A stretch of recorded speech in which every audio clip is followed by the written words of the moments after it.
talking about here is putting our entire lives in the hands of God. Or say, God, I'm yours.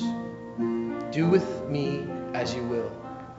And in verse 12, his greatness is pictured for us in just a beautiful way. We live right by the beach. The beach is right over there. And next time you're at the beach, I want you to look at that vista. Look at that horizon. Look at all that water. And I want you to think of Isaiah 40, verse 12. Who has measured the waters in the hollow of his hand. So the imagery is, now when you go home tonight, make a hollow in your hand. How much water can you get in your hand? That's not very much. That's not even a cup. That's a sip of water. To our God, all the waters of the earth are but a sip. Are but a sip. Because of the greatness of our God. And this is helping us. He meted out the heavens with the span. The imagery here, the span, that's a unit of measure. A very common unit of measure. So let's compare it to a ruler. How much can you measure with a ruler?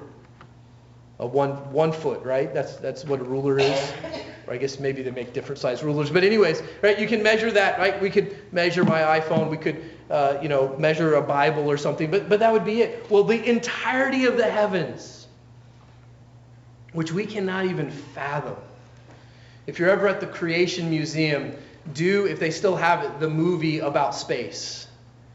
It's shocking how big space is. And yet he measured it with one unit of measure. He comprehended the dust of the earth in a measure. And in one cup, he considers it just like his one cup. All the dust, all the dirt scattered across this globe is nothing. He weighed the mountains in scales and the hills in a balance.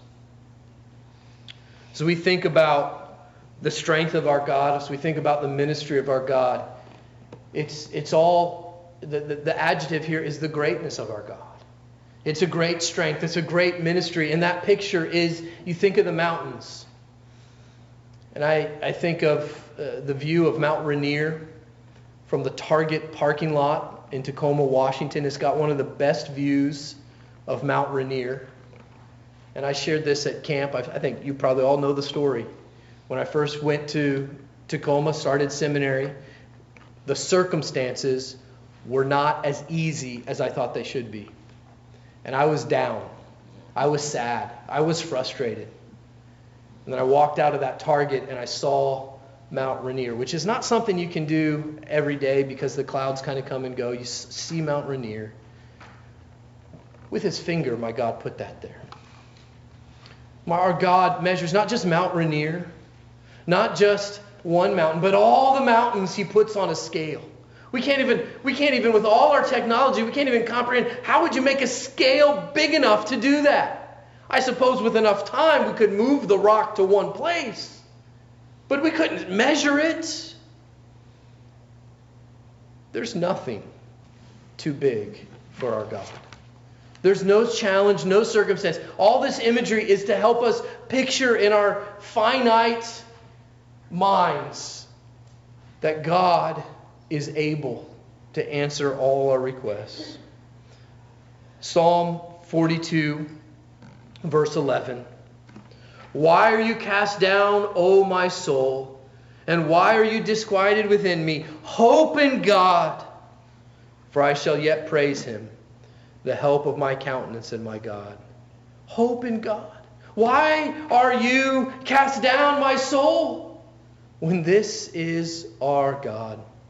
So may we remind ourselves each and every day the good tidings. Behold your God.